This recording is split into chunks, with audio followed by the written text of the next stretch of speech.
If I told you that the world you think you understand is only a carefully arranged illusion, would you believe me? If I told you that every headline you've ever read about the Russia-Ukraine war is only the surface of a much deeper, darker, and more strategic game, would you be willing to look beneath? Because beneath the politics, beneath the speeches, beneath the military movements and diplomatic statements, there exists a shadow room, a place where decisions are made without cameras, where intelligence reports never reach the public, where alliances shift with one whispered sentence, and where nations calculate moves like pieces on a chessboard. Welcome to the hidden version of the Russia-Ukraine conflict. A story of identity, history, power, espionage, geopolitics, and human endurance. A story where every action has a meaning, and every silence has a purpose. This is not a documentary about war. This is a documentary about why the world works the way it does. And today, you and I step into the shadows together. Before we begin this journey, I want to ask you something simple. Where are you watching this from right now? What time is it in your country? Are you home? At work? In your room late at night? Tell me in the comments, because people from different corners of the world see this story differently. And if you're ready for mystery, truth, history, intelligence secrets, global politics, and a thriller-style narrative wrapped in factual information, then do 3 things right now. Leave a comment, like the video, and subscribe to the channel. Because the more people see this, the more people understand the real world behind the headlines. Now, let us begin. To understand this story, we need to travel far back, not in months, not in years, but in centuries. Ukraine is not just a country, it is a crossroads, a land where empires collided, where cultures mixed, where battles shaped continents, and where identity was forged through struggle and survival. For centuries, Ukraine has been part of different kingdoms and states, a target for expansionist empires, a region blessed with fertile land, and a corridor for trade, armies, and ideas. This geographic position, right between East and West, is both a blessing and a curse. A blessing because it connects powerful civilizations, a curse because powerful civilizations always want control over that bridge.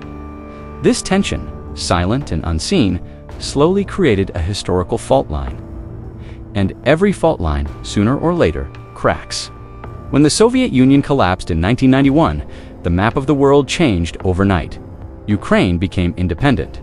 For the first time in modern history, it controlled its own destiny.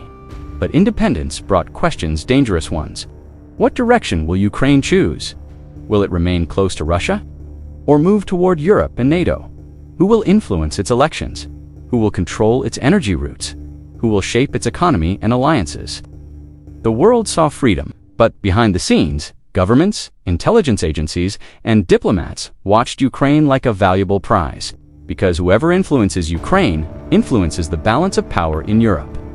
For many in Russia, Ukraine was historically, culturally, and strategically tied to them. For many in Ukraine, independence meant choosing their own path, to visions of identity, to visions of the future, to visions that were never fully reconciled. From 1991 onward, an invisible tension grew quietly, steadily, silently, in meetings, in speeches, in policies, in alliances. A fuse was lit.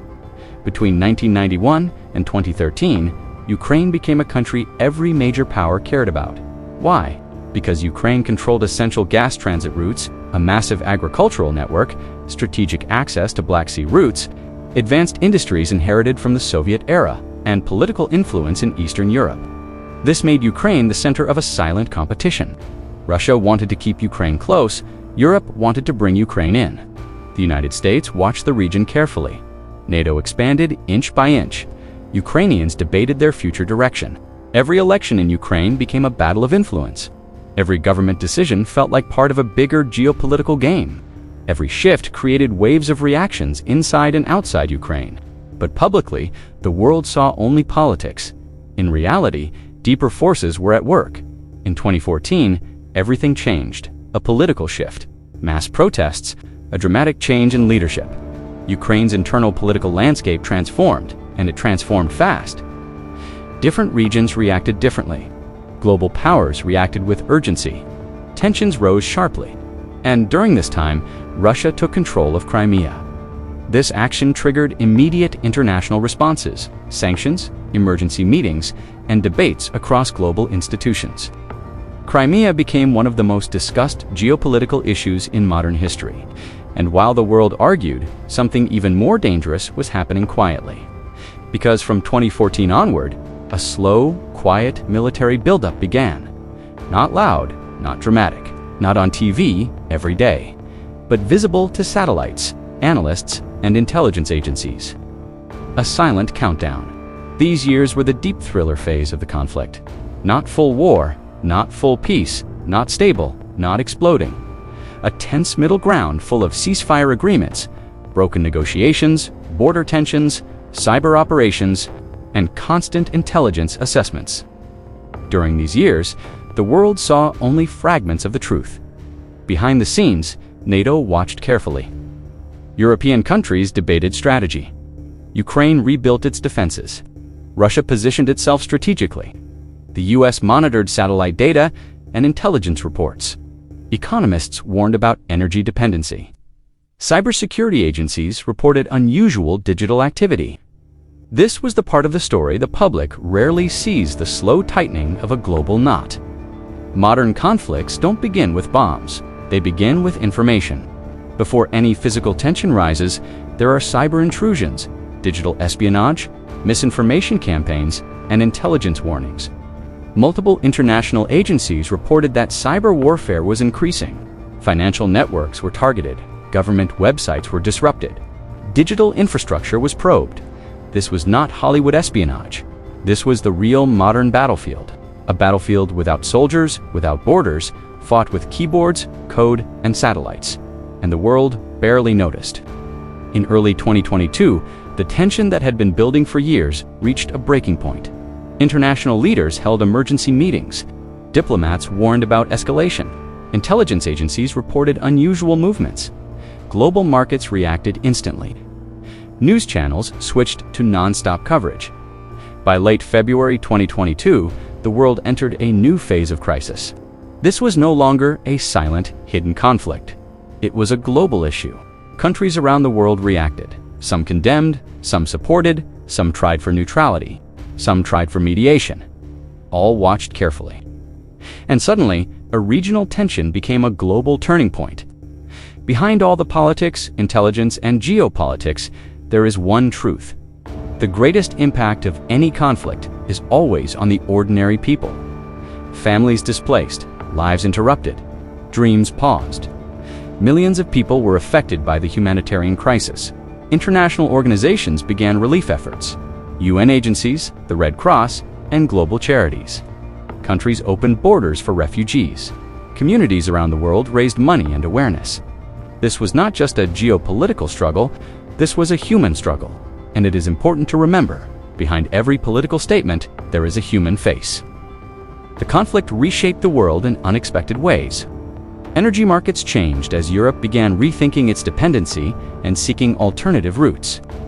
Food supply shifted because any disruption to Ukraine's grain exports affected Africa, Asia, and the Middle East. Global alliances transformed, with NATO strengthening and countries reconsidering defense strategies. Economies fluctuated as inflation increased and trade routes changed. This was not a regional conflict. This was a global shockwave, a reminder that in the modern world, what happens in one country can affect the entire planet. While news updates focus on statements and events, the real forces driving the conflict are often invisible. Diplomatic negotiations behind closed doors, intelligence reports that never reach the public, economic calculations, and strategic expectations. The world's major powers continuously monitor the situation, each calculating what will happen next and how it will affect the global balance. This conflict is not only about territory, it is about the future of international order, alliances, and power dynamics. The Russia-Ukraine conflict isn't just about territory, it's about the future shape of the world. And this is where our journey continues, diving deeper into the shadows, deeper than headlines, deeper than news tickers, deeper than public statements. Because in every global crisis, there is a visible layer. And then there is the invisible map that only a few truly understand. When the crisis escalated in 2022, world leaders didn't just react, they calculated. In capitals across the world, from Washington to Beijing, from Brussels to Delhi, every country asked the same silent question. What does this mean for us? Because our modern world is connected by an invisible web of trade routes, energy pipelines, digital networks, and alliances. One tremor in Europe can shake the foundations of Asia, the Middle East, Africa, and the Americas. While we saw speeches on television, the real drama happened in confidential calls and strategic rooms. Energy experts warned of vulnerable gas markets. Diplomats warned of political instability. Businesses warned of supply chain disruptions. The world entered a phase of uncertainty, and uncertainty is the most dangerous element in global politics. If conflicts are traditionally fought with soldiers, modern conflicts are also fought with energy. For decades, gas pipelines and oil routes have tied Europe to Russian energy exports. So, when the conflict escalated, Europe faced a monumental problem. How do you maintain energy security while responding to a crisis involving your main supplier? This single question triggered a global energy shakeup. Countries scrambled to find alternative gas suppliers, build new storage, and accelerate renewable energy efforts. Prices skyrocketed, markets shook, and investments shifted.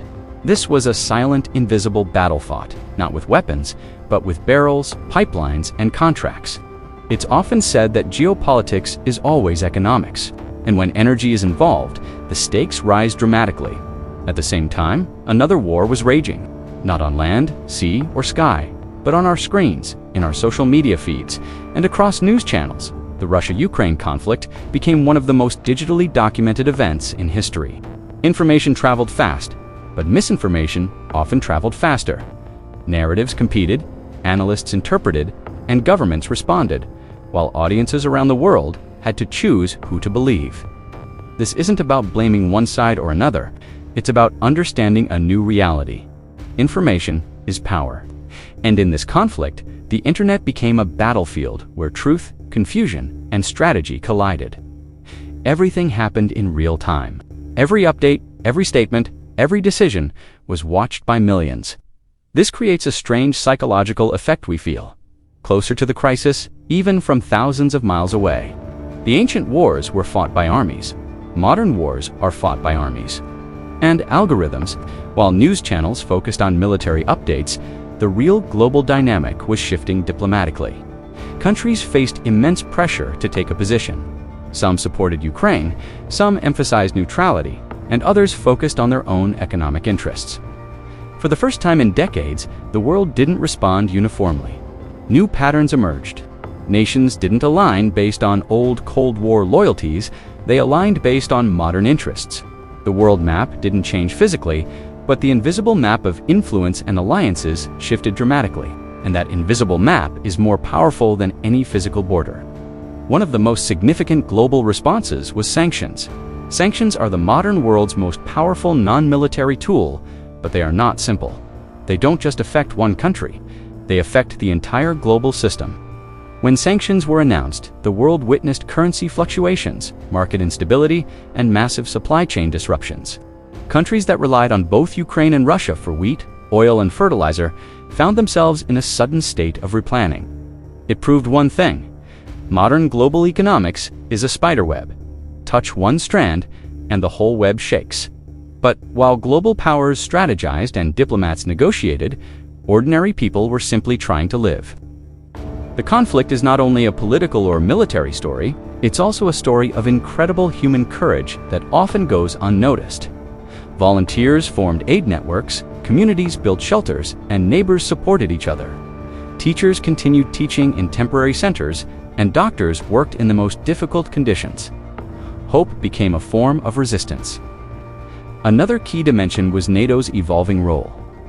NATO didn't enter the conflict directly, but behind closed doors, its analysts examined regional security, defense plans, and the risks of escalation. NATO conducted emergency summits. Member countries communicated constantly, and every move was carefully measured. It was a delicate balance of strategic patience and constant communication, demonstrating that in modern politics, one wrong move can reshape the world. While Europe was directly affected, Asia viewed the crisis through a different lens, asking questions about its own economy, food supplies, and regional security. Some Asian nations strengthened neutrality, some focused on humanitarian support, and others reassessed defense partnerships. This showed that the conflict had become a global strategic puzzle. And it didn't stop there. Africa faced grain shortages. Middle Eastern countries reconsidered their energy strategies as oil prices fluctuated. Latin American nations debated their political alignments. Regions traditionally less involved in European crises were now deeply impacted through food, energy, and trade. The conflict had globalized itself without crossing borders. Another major shift was technological. Modern conflicts are shaped by drones, cyber defense, satellite imagery, and advanced sensors. Governments and militaries worldwide watched closely as the conflict became a real-time study in modern warfare, drone evolution, and the repurposing of civilian technology for emergencies. This will shape global security strategies for decades. Throughout the crisis, multiple diplomatic attempts at peace were made. But peace is more complicated than war. War has a trigger. Peace has conditions, security, sovereignty, borders. Guarantees these are not simple questions. Achieving peace requires rebuilding trust, and trust is the rarest currency in geopolitics. Today, Europe is experiencing a transformation unlike any in decades. Countries are discussing defense budgets, energy independence, and political unity. The continent is being reorganized strategically, diplomatically, and economically. The Russia-Ukraine conflict has taught the world several powerful lessons. Global stability is fragile. Economics and geopolitics are inseparable, and information is the new battlefield. It proved that energy security is national security and that human resilience is a powerful force. As of today, the situation remains complex. Diplomats continue discussions, humanitarian organizations deliver aid, and communities hope for stability. The conflict did not just reshape Ukraine. It reshaped the world's understanding of power, alliances, energy, and peace. History is full of moments where humanity only understood the real danger when it was already too late, and the Russia-Ukraine conflict became one of those moments, when the world looked at maps, military reports, political speeches, and emergency meetings. One truth became painfully clear: this conflict was bigger than borders, bigger than governments, bigger than alliances, bigger than politics. It was a shift in the architecture of power itself. Now we move into the present, into the phase where everything collides: the strategies, the fears, the ambitions, the consequences. This is where the story becomes global. Conflict is not only about soldiers or borders. Sometimes the greatest damage is done to systems people rely on every single day. The Russia-Ukraine conflict created one of the largest economic shockwaves of the 21st century. Governments felt it, markets felt it, businesses felt it, families felt it. Even people with no connection to Europe, from Asia to Africa to South America, began to feel the pressure. Prices changed, energy routes changed, trade expectations changed, long-term strategies changed. This was not simply a political crisis. It became an economic earthquake. When sanctions hit Russia, global supply systems reacted instantly. Oil markets shifted direction. Gas pipelines were rerouted or shut down, and European energy strategies completely transformed. Countries searched urgently for alternatives.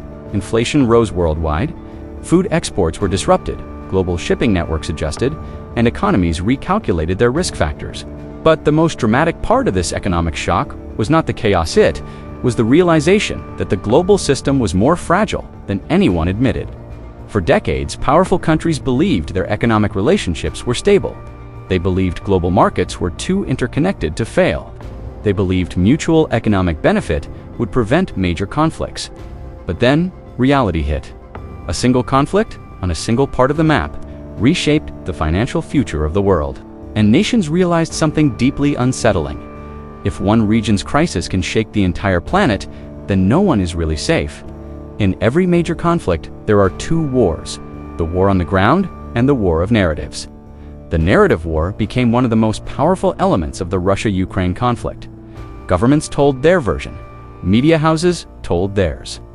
People online created their own interpretations. Influencers, analysts, strategists, bloggers, commentators, everyone became part of a giant global debate. In the age of social media, stories spread faster than facts. Images travel faster than explanations. Opinions spread faster than analysis.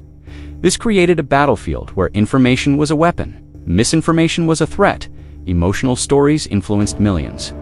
Videos went viral instantly, and global audiences reacted immediately. It didn't matter where people live, everyone felt they had a stake in the narrative. Ukrainians shared their experiences. Russian platforms explained their perspective. Western media framed events one way. Eastern media framed them another way. Independent journalists attempted to decode the truth. Researchers tried to filter fact from fiction. In this new world, the most powerful weapon wasn't a missile or a tank, it was a story, a video, a speech, a leaked document, a piece of satellite footage, a diplomatic statement, a viral moment. And behind all of this, intelligence agencies watched carefully because narrative once released into the world cannot be controlled. As the conflict unfolded, something unusual happened. Countries that rarely spoke suddenly began discussing new partnerships. Nations that once stayed neutral began reconsidering their strategies. Alliances that seemed stable became stronger or more uncertain. For example, NATO grew in importance, with member states increasing defense budgets. Countries near the conflict zone reevaluated their security needs. European nations accelerated their search for energy independence. The United States increased support to Ukraine. Asian countries monitored the situation closely, trying to predict long-term effects. African and Middle Eastern nations looked for alternative food suppliers due to disruptions. The global map didn't just change physically, it changed politically. Think of the world like a chessboard, and suddenly, every piece started moving at once. This was not just a conflict. This was a rebalancing of global power. Even during crises, nations don't only think about the present, they think about the next 10, 20, 50 years. For Russia, the strategy revolves around influence, security, and geopolitical positioning. For Ukraine, the goal is survival, sovereignty, and international support. For Europe, the priority is stability and energy independence. For NATO, it is security and unity. For the US, it is preventing instability that could spread beyond the region.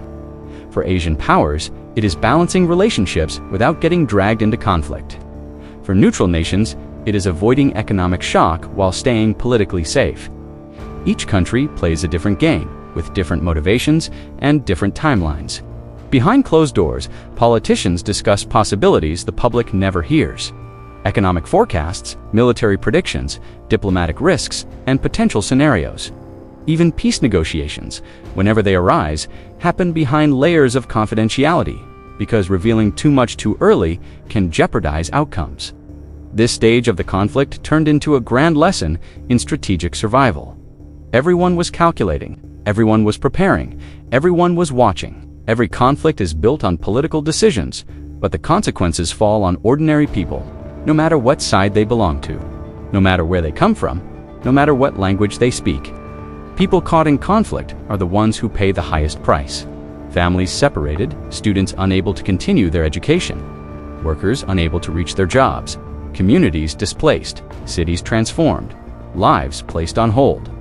International organizations continued to assist with shelter, food, medicine, reconstruction, refugee support, relocation programs, and psychological care. Countries around the world opened their borders, offering protection to millions. What politicians debate in meetings, ordinary families feel in real life. This part of the conflict, the human part, remains the most important reminder of why peace matters more than politics. As of the most recent developments from global media, international institutions, and official government statements, the conflict remains active, though significantly changed from its early phases. Front lines still exist. There are regions where the situation remains tense. Movements happen, defenses are built, and strategies shift. However, the scale of activity varies depending on the region and the season. Diplomacy also continues. Multiple international organizations, including the UN, EU, NATO, and neutral countries, continue to push for peaceful dialogue. Occasionally, high-level talks are attempted, but each side has different requirements, which makes long-term agreements challenging. Most sanctions placed on Russia continue to be active. This affects energy, finance, and global trade. Humanitarian support is ongoing. Millions of people still rely on support from the UNHCR, Red Cross, UNICEF, global charities, and regional support networks. Communities continue rebuilding even during uncertainty. The conflict's global impact continues to influence energy prices. Food markets, international relations, defense budgets, and political debates worldwide. Although many countries call for peace, there is still no fully agreed-upon long-term settlement or resolution as of now. The situation remains fluid. At the same time, cyber monitoring, digital intelligence, and media strategies remain crucial parts of the conflict. No matter how the conflict eventually ends, one truth is certain: the world will never return to what it was before 2022. The global order shifted, alliances evolved, security strategies changed, energy systems transformed, public awareness increased. Nations realized their vulnerabilities. Millions of people reassessed what safety truly means. This conflict became a turning point, a moment future historians will study, a chapter analysts will debate, a case policymakers will reference, and a cautionary tale leaders will remember. The Russia-Ukraine conflict revealed the delicate balance of international stability. It showed the world how fast peace can turn into crisis, and how long crisis can overshadow peace. We often think of war as something distant, something that happens on maps, something leaders discuss on TV, something that doesn't affect us directly. But the truth is hauntingly simple. In the modern world, a conflict anywhere can impact people everywhere. The price of food, the price of fuel, the strength of economies, the stability of alliances, the safety of nations, the future of global systems. Everything is connected. The story is not only about Russia and Ukraine, it is about how fragile global peace can be. It is about how quickly the world can change. It is about the cost of decisions made far away from ordinary life. Most importantly, it is about the power of humanity to resist, survive, and rebuild. And that is why this documentary matters: not to take sides, not to assign blame, but to understand how the world works and how peace must be protected. This documentary is created for educational, informational, and historical purposes only. All content is based on publicly available information from credible international news sources, global institutions, and official government statements. This video does not promote violence, hatred, political agendas, or misinformation. The intention is to present a neutral, factual overview of the Russia-Ukraine conflict in a cinematic and narrative style. Viewers are encouraged to consult multiple reputable sources for deeper understanding. Thank you for watching.